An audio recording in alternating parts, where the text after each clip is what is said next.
செடிகளை பற்றி உங்களுடைய கருத்து, நீங்கள் வீடுகளில் செடிகள் வச்சுருக்கீங்களா?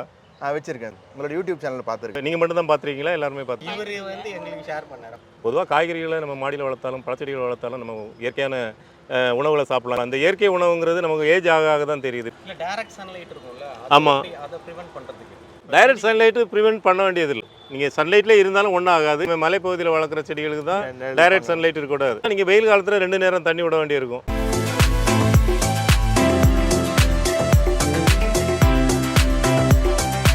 நம்ம லோடு இறக்கிட்டு இருக்கும்போதே நம்ம நர்சரிக்கு சில கஸ்டமர் வந்திருக்காங்க. அவங்க ஒரு அதிரடி படை மாதிரி வந்தாங்க. கும்பலாக வந்ததுனால எனக்கு பார்த்தோன்னா அவங்களோட சில விஷயங்களை அவங்களுக்கு பரிமாறலாம் அப்படிங்கிற மாதிரி எனக்கு தோணுச்சு. இப்போ அவங்ககிட்ட கொஞ்சம் பேசலாம். சார், நீங்கள் எங்கே இருக்கீங்க, எங்கேருந்து வந்திருக்கீங்க? நாங்கள் டி நகர்லேருந்து வரோம் சார். ஓ, டி நகர், சென்னை. ஆமாம், சென்னையிலேருந்து வரீங்க சார். நீங்கள் விருகம்பாக்கம் இல்லையா? நீங்கள் மேடம்? மடிப்பாக்கம். சென்னை வந்திருக்கு போல இருக்கு. நீங்கள் மேடம்? ஊரப்பாக்கம். நீங்கள்? டி நகர். இப்படி சென்னையில் பரவாயில்ல எல்லா இடங்கள்லேருந்து வந்திருக்காங்க. அவங்க ஒரு எல்லாம் ஃப்ரெண்ட்ஸ், அவங்க ஒரு ஆஃபீஸில் ஒர்க் பண்ணுறாங்க, அதனால் குரூப்பாக வந்திருக்காங்க. நீங்கள் எப்படி செடிகளை பற்றி உங்களுடைய கருத்து, நீங்கள் வீடுகளில் செடிகள் வச்சுருக்கீங்களா? வச்சிருக்கேன் சார். நல்ல செடியும் வச்சிருக்கேன். உங்களோட யூடியூப் சேனலில் பார்த்துருக்கேன். Okay okay. அது பார்த்துலாம் தான் வந்திருக்கோம். சரி, நீங்கள் மட்டும் தான் பார்த்துருக்கீங்களா, எல்லாருமே பார்த்துருக்கீங்களா? இவர் வந்து எங்களுக்கு ஷேர் பண்ணார். ஓகே, அப்படி ஷேர் பண்ணிக்கலாம். சரி சரி. இப்போ ஆமாம், எங்கள் யூடியூப் சேனல் கூட ஆமாம். ஓ, சரி சரி. அதான் இப்போ நிறைய பேர் அப்படி தான் அவங்க ரிலேட்டிவ்ஸ் பண்ணுறாங்க, ஷேர் பண்ணுறாங்க. அப்படி ஃப்ரெண்ட்ஸ் யாராவது தெரிஞ்சவங்களுக்கு. இப்போ எங்களுக்கும் கொஞ்சம் சின்னதாக ஆரம்பிச்சது தான். அந்த எங்கள் சேனல் பார்த்தீங்கன்னா ஒரு 4 இயர்ஸுக்கு முன்னாடி ஆரம்பித்தோம். இப்போ நீங்களும் ஒரு டிபார்ட்மெண்ட்டில் ஒர்க் பண்ணுறீங்க, நானும் ஒரு டிபார்ட்மெண்ட்டில் ஒர்க் பண்ணி ரிட்டையர்டான ஆள். எனக்கு என்னென்னாக்கா அதில் சில ஏன் ஆரம்பித்தேங்கிறதுக்கு ஒரு காரணம் உங்கள்கிட்ட இந்த பகிர்ந்து விரும்புகிறேன். ஏன்னா சில விஷயங்களை தவறான தகவல்கள், இப்போ வந்து ஒரு செடி இருக்குன்னா அது ஒரு வெங்காயத்து மேலே கட் பண்ணி வச்சா துளுத்து வந்துடும், மரமாக வந்துடும். அந்த மாதிரி சில விஷயங்களை வந்து அதான் வரும், துளுக்கும். ஆனால் வந்து ரொம்ப நாள் அது பலன் கொடுக்காது. அதாவது அந்த நேரத்தில் அதில் ஒரு சில ஹார்மோன் இருக்கிறதுனால அந்த செடி வளரும், அப்புறம் நீண்ட நாள் நமக்கு பலன் கொடுக்குமானா கொடுக்காது. அதுமாதிரி ஒரு தேங்காய் நாரை பயன்படுத்துகிறேன்னா எப்படி, ஒரு தென்னைமரம் நடுறதுன்னா எப்படி, இதெல்லாம் நிறைய பேருக்கு தெரியல. அவங்கவுங்களுக்கு தெரிஞ்சதை சொல்கிறாங்க. ஒரு தென்னைமரம் நடுறோன்னாக்கா பேசிக்காக ஒரு 3க்கு 3 பழம் எடுக்கணும், குறைஞ்சது ஆற வைக்கணும். ஆமாம், ஆற வைக்கணுங்கிறது கூட மாற்றுகளுக்கு செடி பரிகாரங்கள் வந்துடுச்சு. ஆற வைக்கிறது நல்லது தான். அதே மாதிரி அந்த டிஸ்டன்ஸ் ஒரு 20 அடிக்கு ஒன்று நடணும் தென்னை மரம்னா. இந்த மாதிரி நிறைய டெக்னிக்கல் பாயிண்ட்ஸ் இருக்குது. இதெல்லாம் பழைய காலத்தில் பார்த்தீங்கன்னா, பழைய காலத்தில் சொல்ல முடியாது, ஒரு 20-30 வருஷத்துக்கு முன்னாடி விவசாய அதிகாரிகள் போய் கிராமத்தில் போய் சொல்லுவாங்க, விவசாயிகளுக்கு சொல்லுவாங்க. இப்போ எல்லாரும் விவசாயி ஆகிட்டாங்க. இப்போ எல்லாருமே நீங்களும் விவசாயி தான் இல்லையா? இப்போ எப்படி? ஆமாம், இடம் இல்லை, இருந்தாலும் மாடியில் பயன்படுத்துகிறாங்க இல்லையா? மாடியில் பயன்படுத்துகிறாங்க. இப்போ நிறைய பேர் இந்த தக்காளி விலை இப்போ 100 ரூபாய் 150 ரூபா விற்கிது. அப்போ அவங்களுக்கு ஒரு 4 செடி இருந்தால் கூட அது யூஸ் ஆகுது. தக்காளி விலைன்னு இல்லை, பொதுவாக காய்கறிகளை நம்ம மாடியில் வளர்த்தாலும் பழச்செடிகளை வளர்த்தாலும் நம்ம இயற்கையான உணவுகளை சாப்பிடலாம். அந்த இயற்கை உணவுங்கிறது நமக்கு ஏஜ் ஆக தான் தெரியுது. இப்போ எனக்கே கூட இப்போ ஏஜ் ஆக டாக்டர் என்ன சொல்கிறாரு, நீ கொய்யாக்காய் சாப்பிடுங்கிறாரு. கொய்யாக்காய் நம்ம கடையில் போய் நம்ம நினைக்கிற மாதிரி ஸ்டேஜில் சாப்பிட முடியாது. கொய்யா பழமாக கிடைக்கும், இல்லை அது கெமிக்கல் கலந்துருப்பாங்க. இப்படி இயற்கையாக நம்ம மாடியில் வளர்த்தோம்னாக்கா உங்களுக்கு தேவையான பழச்செடிகளை இப்போ எங்கள் மாடியில் வந்து பாருங்கள். அந்த எல்லா எங்கள் யூடியூப்பில் பார்த்துருப்பீங்க, சார் பார்த்துருப்பீங்க. அப்போ எல்லா செடிகளுமே நம்ம மாடியில் வளர்க்க முடியும். காய்கறியாக இருந்தாலும் சரி, பழச்செடிகளாக இருந்தாலும் வளர்க்க முடியும். நம்ம நினச்ச நேரம் எதை சாப்பிட முடியும். அந்த மாதிரி ஒரு சூழ்நிலை இருக்குது. மெயின்டெனன்ஸ்லாம் ரொம்ப எளிமையான மெயின்டெனன்ஸ் தான். பொதுவாக யூடியூப்லேயும் நிறையா வருது, கூகுள்லேயும் நீங்கள் சர்ச் பண்ணிக்கலாம். இல்லை டவுட் இருந்தால் எங்களுக்கு வாட்ஸ்அப்பில் அது ஒரு செடியில் ஒரு பூச்சி இருக்குது, இல்லைனா அதுக்கு என்ன உரம் போடணும், வளரல, அந்த மாதிரி எதோ பிரச்சனை இருந்தால் கூட ஷேர் பண்ணால் நாங்கள் அதுக்கு ரிப்ளை பண்ணுறோம். ஏன்னா ஃபோட்டோ வீடியோ இருந்தால் தான் நம்ம அதுக்கு என்னங்கிறத சொல்ல முடியும், ரெமெடி சொல்ல முடியும். ஆமாம், டைரக்ட் சன்லைட்டு ப்ரிவென்ட் பண்ண வேண்டியதில்லை. இப்போ எங்கள் வீடியோவில் ஆமாம் கீழே விட மேலே வந்து ஹாட்டாக இருக்கும். ஆமாம், ஓகேவா? டைரக்டாக சன்லைட்லேயே இருக்கும். ஆமாம், ஃபுல்லாகவே இருக்கக்கூடாதுல்ல. அப்படி கிடையாது. நீங்கள் சன்லைட்லேயே இருந்தாலும் ஒன்றும் ஆகாது. இப்போ ஒரு கீரை இல்லை ஒரு கேப்சிகம், இந்த கேரட்டு, பீட்ரூட், இந்த மாதிரி மலைப்பகுதியில் வளர்க்குற செடிகளுக்கு தான் டைரக்ட் சன்லைட் இருக்கக்கூடாது. மற்றபடி எல்லா செடியுமே யாருமே விவசாயிகள் வந்து நம்ம பந்தல் போட்டு விவசாயம் பண்ணல. என்னென்னா நீங்கள் வெயில் காலத்தில் 2 நேரம் தண்ணி விட வேண்டியிருக்கும். அதுதான் உங்கள் பராமரிப்பு கொஞ்சம் இதாக இருக்கும். வெயில் கொஞ்சம் அதிகமாக இருக்கிறனால ஈரத்தன்மை உங்களுக்கு குறையும். அதுக்காக தான் போடுறதே வழியே. நிறைய பேர் மாடித்தோட்டம் போடுறதுக்கு யோசிக்கிறதே இந்த பந்தல் தான்.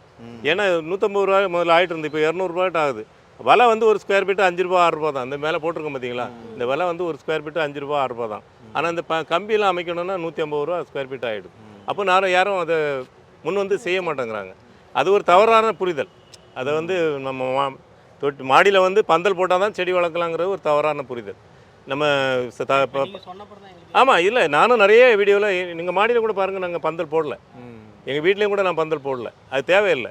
என்னென்னா நீங்கள் சில செடிகளை பந்தல் போட்டு வளர்க்குற செடிகளை நம்ம நிழல் பகுதியில் நம்ம வீட்டு சோறு இருக்கும், அந்த மாதிரி ஏதோ ஒரு இடத்துல நிழலான செடி இல்லை இன்னொரு செடிக்கு பக்கத்தில் அது மாதிரி வச்சு நம்ம மெயின்டைன் பண்ணி வளர்க்கலாம். மாலை வெயில் பரவாயில்ல, காலை வெயில் அந்த மாதிரி மாலை வெயில் கண்டிப்பாக அது பண்ண முடியும். அதுக்காக பந்தல் தேவைன்னு சொல்ல முடியாது. வேறு இப்போ நீங்கள் என்ன மாதிரி செடிகள் வச்சுருக்கீங்க மாடியில்? மாடியில் ட்ராகன் ஃப்ரூட் வச்சுருக்கேன் சார். சரி சரி. சப்போட்டா இருக்குது. சரி. எல்லாம் சீடில் வளர்ந்தது தான். சரி சரி. Dragon fruit காய்க்குதா? காய்க்கல, ஒரு 4 வருஷம் ஆச்சு. 4 வருஷம் ஆனாலும் நீங்கள் என்னென்னா தண்ணி வந்து தண்ணி கம்மியாக விடணும். கம்மியானா அதுக்கு தண்ணியே தேவையில்லை. அது காட்டில் வளர செடி, கள்ளி செடி தானே. அதுக்கு வந்து நீங்கள் தண்ணி கம்மியாக விட்டிங்கன்னா காய்க்கும். அது ஒன்றும் பெரிய பராமரிப்பு தேவையில்லை. வேறு பழச்செடிகள் தான் வச்சுருக்கீங்களா? செடிகள் மாதுளம் இருக்குது, லெமன் இருக்குது. சரி, அதெல்லாம் காய்க்குதா? மாதுளையா? மாதுளை வந்து கொஞ்சம் இந்த கிளைமேட் ஓரியன்ட். அதுக்கு வந்து பூ கொட்டிடுது சார். பூ வருது, மொட்டு வந்து காய் வர டைமில் கொட்டிடுது. இப்போ நீங்கள் வச்சிருக்க தொட்டி வந்து என்ன சைஸ், எவ்வளோ இருக்கும், எவ்வளோ பெருசு இருக்கும்? இந்த சைஸ் இருக்குமா? எவ்வளோ கிடையாது சார், இதில் சின்ன பை தான். அதில் கண்டிப்பாக காய்க்காது மாதுளை. என்னென்னா நிறைய இது மாதிரி நம்ம அதாவது ஆமாம் அதான் அந்த புரிதல் இருந்ததுன்னா இப்போ கொஞ்சம் பெரிய தொட்டியில் வச்சா தான் காய்க்கும். அதெல்லாம் தரையில் வச்சு காய்க்கக்கூடிய செடிகள். ஆமாம், அது பெரிய செடி தொட்டியில் வச்சு பெரிய ட்ரம்மில் வச்சோம்னாங்க. ஒரு வீடியோவில் பார்த்து இந்த வேர்லாம் கத்தரிச்சிட்டு இந்த கலெல்லாம் கத்தரிச்சிட்டு வச்சேன் சார். கொஞ்சம் ஃப்ரெஷ்ஷாக வளர்ந்துச்சு, ஆனால் காய்க்கல. இல்லை, கத்தரிச்சது மேல் பகுதியில் ப்ரூன் பண்ணலாம், அது வளர்ந்த பிறகு ப்ரூன் பண்ணலாம். நீங்கள் இந்த தொட்டியில் வச்சிங்கன்னா ரூட்டையும் ப்ரூன் பண்ணேன். அதுக்கு நல்லா ஃப்ரெஷ்ஷாக வளர்ந்துச்சு. ஆனால் இல்லை சார், அதுக்கு வந்து தேவையான இப்போ நமக்கு எப்படி 3 நேரம் நம்ம சாப்பிட்றோமோ, நம்ம வர வயிற்றுல சாப்பிட்டா நம்ம என்ன எப்படி இருப்போம், ஓட முடியுமா, நம்மளால் வேலை செய்ய முடியுமா? முடியாது. அதே மாதிரி தான் செடியும். நீங்கள் வந்து கரெக்டான உரம் கொடுத்தீங்க, நல்லா பராமரிச்சிங்கன்னா மாதுளை எல்லா செடியுமே காய்க்கும். மாடியிலோட நான் இப்போ உங்களுக்கு காமிக்கிறேன். சரிங்க. பாருங்கள், மாதுளை நீங்கள் காய்க்க அதை விட நீங்கள் சாம்பிளாக எடுத்துக்கலாம். சரிங்க சார். மாடி தோட்டம் பராமரிக்கிறதில்ல இங்கே மாதுளை இப்போ எங்கள் தோட்டத்தில் காய்ச்சிருக்கு மாடியில். அதை பாருங்கள், அதை கூட நீங்கள் சாம்பிளாக எடுத்துகிட்டு உங்கள் வீடுகள்லையும் கூட நீங்கள் எல்லாம் பண்ணிட்டு இருக்கீங்களா? பூச்செடி வச்சுருக்கீங்க. பழச்செடிகள் எதுவும் வைக்கல இல்லையா?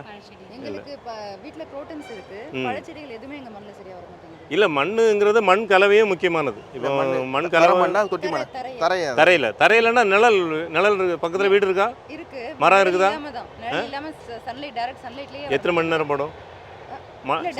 டைரக்ட் சன்லைட் இருந்தால் நீங்கள் உரம் போடுங்க, அப்போ இதாகும். நீங்கள் உங்களுக்கு அதுக்கு மேலே எதுவும் சந்தேகம் இருந்ததுன்னா எனக்கு ஃபோட்டோ ஷேர் பண்ணுங்கள், நான் பார்த்துட்டு உங்களுக்கு சொல்கிறேன். இப்போ எங்கள் மாடி தோட்டத்தை பார்க்கலாமா? சார், இப்போ நீங்கள் கீழே நம்ம பேசிகிட்டு இருக்கும்போது உங்கள் வீட்டில் மாடி தோட்டத்தில் காய்கலன்னு சொன்னீங்க இல்லையா? அதுக்கு இப்போ இது காய்ச்சிருக்கு, உங்களுக்கு நம்பிக்கை வருதா? ஒரு எப்படி இதை பார்க்கும்போது உங்களுக்கு என்ன தோணுது? ஏதோ நம்மக்கிட்ட தான் ஒரு நம்ம செடி வளர்க்குறதுல ஏதோ ஒரு இது இருக்குது அப்படிங்கிறது தெரியுது இல்லையா? அது வந்து மெயினாக அந்த உரக்கலவை, மண்ணோடைய அது பராமரிப்பு, வேற ஒன்றும் உரக்கலவை மட்டும்தான். இதுக்கு பூச்சி நோய் கூட ரொம்ப வராது. எவ்வளோ பெரிய காய் இருக்குது பார்த்தீங்களா? இதோட பெரிய பழம் நாங்கள் லாஸ்ட் வீக் தான் கட் பண்ணோம். இதோட பெரிய இது. அதுமாதிரி கலரும் நம்ம கடையில் வாங்குறத விட நல்ல கலர் வந்திருக்கு. அதேமாதிரி நீங்கள் மொட்டை மாடியில் வலை போடணுமான்னு ஷேட் நெட் கேட்டீங்க. ஷேட் நெட் இல்லை பாருங்கள், ஷேட் நெட் இல்லாமலே சிறப்பாக இருக்குது எல்லாமே. அதேமாதிரி தொட்டி இப்போ உங்கள் வீட்டில் வச்சிருக்க தொட்டி இதை விட சின்ன தொட்டியாக தான் இருக்கும். சின்ன தொட்டி தான். ஆமாம், கொஞ்சம் பெரிய தொட்டியாக வச்சிங்கன்னா கண்டிப்பாக காய்க்கும். இதுதான் ஒரு சாம்பிள். இப்போ நீங்கள் வந்தீங்க, டைம் ஆயிடுச்சு, அதனால் உங்களால் உங்கள்கிட்ட எல்லாமே காமிக்க முடியல. ஆனால் வந்து இதுதான் சாம்பிள். நீங்கள் மாடித்தோட்டத்தில் வைக்கிற செடிகளுக்கு வந்து பெரிய தொட்டி இருந்து அதனுடைய உரம் கலவையெல்லாம் சரியாக இருந்தால் கண்டிப்பாக எல்லாமே காய்க்கும். இதேமாதிரி தொட்டி எல்லாமே இதுக்கு தேவையான பொருட்கள் எல்லாமே நம்ம சேல்ஸ் பண்ணுறோம். எப்படி? இல்லை எல்லாமே கிடைக்கிறது தான். அதேமாதிரி வெரைட்டி இந்த பார்த்தீங்களா, அந்த கட்டிமோனுங்கிற வெரைட்டி ஆல் சீசன் எப்பவுமே காய்க்கும். ஆமாம், இப்போ நமக்கு மாமரம் சீசன் கிடையாது இல்லையா? அப்போ கூட காய்ச்சிருக்கு பாருங்க. இது ஸ்வீட் கட்டிமோன்னு சொல்லுவோம், ஒரு தாய்லாந்து வெரைட்டி. அதேமாதிரி இன்னும் நிறைய பழங்கள் இருக்குது, நீங்கள் பாருங்கள். நான் உங்களை மெயினாக நீங்கள் வந்ததில் மற்றவங்களுக்கு ஒரு யூஸ், அதாவது ஒரு பயனுள்ள செய்தி என்னென்னா, நம்ம நல்லா பராமரித்தா காய்க்கும். அதுமாதிரி தொட்டியும் அந்த மண் கலவையும் ரொம்ப முக்கியங்கிறது நீங்கள் இதை பார்க்கும்போது உங்களுக்கு புரியும். கண்டிப்பாக. இப்போ நீங்கள் அது அந்த மாதுளையை நம்ம பார்க்கும்போது சொன்னீங்க, அந்த விதை மூலம் வந்தது செடி அப்படின்னு சொன்னீங்க. அது ஒரு காரணம். என்னென்னா காய்க்கலுங்கிறது ஒரு காரணம். ரெண்டாவது நிறைய முள்ளாக இருக்குன்னு சொன்னீங்க இல்லையா? விதை மூலம் வந்த செடிகள்னால் ரொம்ப லேட் ஆகும் காய்க்கிறது. ஆமாம், காய்க்கிறது லேட் ஆகும். பூ எடுக்குது. பூ எடுத்தாலும் அது வந்து வளர்ச்சி சரியான வளர்ச்சி இருக்காது, லேட் ஆகும் காய்க்கிறதுக்கு. இப்போ நம்மகிட்ட இருக்கக்கூடிய செடிகள்லாம் லேயரிங், அது வந்து ஒட்டு போட்டு வர்றது, அதனால அது சீக்கிரமாக காய்க்குது. அதுவும் ஒரு காரணம், இந்த மாதுளை காய்க்காததுக்கு ஒரு காரணம். அதுமாதிரி பார்த்தீங்கன்னா இது எலுமிச்சை, தாய்லாந்து எலுமிச்சை, நல்லா ரொம்ப ஜூஸியாக இருக்கும், கொத்தாக காய்க்கும். இது நம்ம மாடியில் இதை ரொம்ப எளிமையான முறையில் இதை பராமரிக்கலாம். பார்த்தது எப்படி? நீங்கள் வந்து திடீர்னு ஒரு பார்க்குற இந்த செடிகளை பார்க்குறது தான் வந்தீங்க இல்லையா? ஆமாம், கண்டிப்பாக. சரி, மொட்டை மாடியில் இருக்குது, எல்லா மாமரமும் வச்சுருக்காங்க. மாம்பழம்லாம் இப்போ ஃபுல்லாக அறுவடை ஆயிடுச்சு. எல்லா பழமும் இருக்குது. நீங்கள் மாம்பழம் அறுவடை ஆனாலும் பின்னாடி திரும்பி பாருங்கள், அதில் மாம்பழம் இருக்கும். அது ஒரு கேரளா வெரைட்டி, கோசேரிங்கிற வெரைட்டி. கொஞ்சம் அறுவடை லேட் ஆகும். இவர் ஒரு கேரளாவில் பாரம்பரிய ரகம். சரி மேங்கம் கீழே கூட வச்சு. ஆமாம் ஆமாம், செடி கீழே சேல்ஸ் பண்ணுறோம். இதை டெமோ அங்கே வச்சுருக்கோம். கேசரி வரீங்களா? அது வேறு கேசர், நீங்கள் சொல்கிறது கேசர். அது குஜராத் வெரைட்டி, இது கேரளா வெரைட்டி. இது மாதிரி நமக்கு சீசன் முடிஞ்சிச்சு, அப்போ கூட இதில் காய்கள் எல்லா மரத்துலையும் ஒரு காய் இருக்குது. ஆமாம், எனக்கு இருக்குது. அதாவது காய்கள் எப்போவுமே இருந்துகிட்டு இருக்கும். எவ்வளோ நாள் தரோம் எது இது காய்க்கிறதுக்கு? இது வந்து நம்ம சின்ன செடிகளாக வச்சோன்னா ஒரு 1-2 வருஷம் அந்த மாதிரி ஆகும். நாங்கள் வைக்கிற பெரும்பாலும் பெரிய செடிகளாக மாடியில் ரெக்கமெண்ட் பண்ணுறோம். ஏன்னா சீக்கிரமாக நம்ம பலன் கிடைக்கணும் அப்படிங்கிறதுக்காக பெரிய செடிகளாக ரெக்கமெண்ட் பண்ணுறோம். சரி சார், நீங்கள் ரொம்ப அதாவது ஈவினிங் மாலை நேரத்தில் வந்தீங்க, பொழுது போகிற நேரத்தில் வந்தாலும் நிறைய உங்களை பார்த்த உடனே எனக்கு ஒரு சுறுசுறுப்பு வந்துடுச்சு. நீங்களும் பார்த்து கொஞ்சம் ஃப்ரெஷ் ஆகிட்டீங்க இல்லையா? வேலைக்கு போயிட்டு டயர்டாக வந்துருக்கீங்க. நீங்களும் இங்கே இருந்தீங்க. ஆமாம், நானும் இருந்து சந்திச்சு ரொம்ப சந்தோஷம். நன்றி, வணக்கம்.